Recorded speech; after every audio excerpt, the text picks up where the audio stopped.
Hello everyone.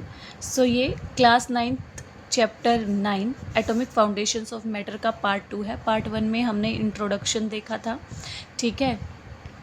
यहाँ पे activity 9.1 दे रखी है जो कि कंजर्वेशन ऑफ मास के ऊपर है। यहाँ पे हमें एक 100 ml बीकर लेना है जिसकी रीडिंग्स हमें वेइंग मशीन पे रख के एंड ज़ीरो रीडिंग्स रखनी है, ठीक है। अब उसमें 50 ml अगर हम वाटर ऐड करेंगे एंड एक स्पैचुला सोल्ट का मिलाएंगे, अच्छे से मिक्स करना है। जब हम इसको अच्छे से मिक्स करेंगे ना, उसके बाद रीडिंग्स चेक करनी है। तो इसको और इसको मिला के जो वेट आता है ना, वही वेट की रीडिंग्स आएंगी। इसका मतलब कि जो मास है वो कंजर्व रहता है। ऐसा नहीं है कि अगर नमक पानी में मिल गया तो उसका मास वेट नहीं होगा, ठीक है। अगर मान लो इसमें इसका अगर 10 ग्राम्स था सोल्ट तो 60 ml ही आएगा आंसर, ठीक है। तो ये फर्स्ट एक्टिविटी है, बहुत ईजी एक्टिविटी थी। उसके बाद एक एक्टिविटी 9.2 दे रखी है, ठीक है। एक्टिविटी 9.2 में नॉर्मली हम एक केमिकल चेंज है, यहाँ पे एक रिएक्शन के बारे में बताया गया है, ठीक है। कि हम सबसे पहले क्या ले रहे हैं, विनेगर, ठीक है। विनेगर में हम ऐड करेंगे बेकिंग सोडा। बेकिंग सोडे का दूसरा नाम जो हम केमिकल नाम नेम होता है वो होता है सोडियम हाइड्रोजन कार्बोनेट, ठीक है।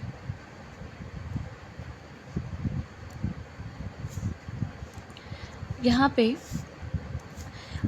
इन दोनों रिएक्शंस, जब बेकिंग सोडे में विनेगर मिलता है तो उससे ना कार्बन डाइऑक्साइड गैस बनती है और कुछ अदर सब्सटेंसेस भी होते हैं जो फॉर्म होते हैं, ठीक है। तो ये रिएक्शन ध्यान में रखनी है। अब हमें करना क्या है, देखो सबसे पहले ना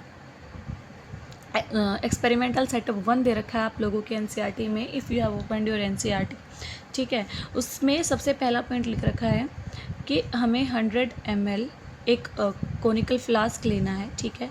साथ में एक बैलून लेना है और एक वेइंग मशीन, ठीक है। अब जो वेइंग मशीन है जो रीडिंग्स है वो 0 पे कर देनी है, ठीक है, या फिर रीसेट बटन दाबना, वो प्रेस करना है, ठीक है। अब उसके बाद 20 ml, then what you have to do, third step is 20 ml of vinegar add करना है आप लोगों को। विनेगर की जगह if you don't have vinegar you can also add lemon juice. Conical flask के अंदर ये डालने के बाद फिर क्या करना है, बैलून को ना एक बैलून लेना है बेकिंग सोडा से भरा हुआ, ठीक है। और उसको ना वेइंग बैलेंस पे मेशर करो। देखो ये 20 ml अलग से कोनिकल फ्लास्क में डालना है और बैलून के अंदर बेकिंग सोडा ऐड करके, और वो ना ऐसे का ऐसा वेइंग बैलेंस पे रख दो। मान लो ये वेइंग बैलेंस है, यहाँ पे आप लोगों ने रखा है कोनिकल फ्लास्क, ठीक है। इसके अंदर क्या डाला, विनेगर। यहाँ पे है एक बैलून, बैलून में बेकिंग सोडा डाल के, और दोनों की अलग अलग से क्या करना है, वेट करना है कि क्या आएगा, ठीक है।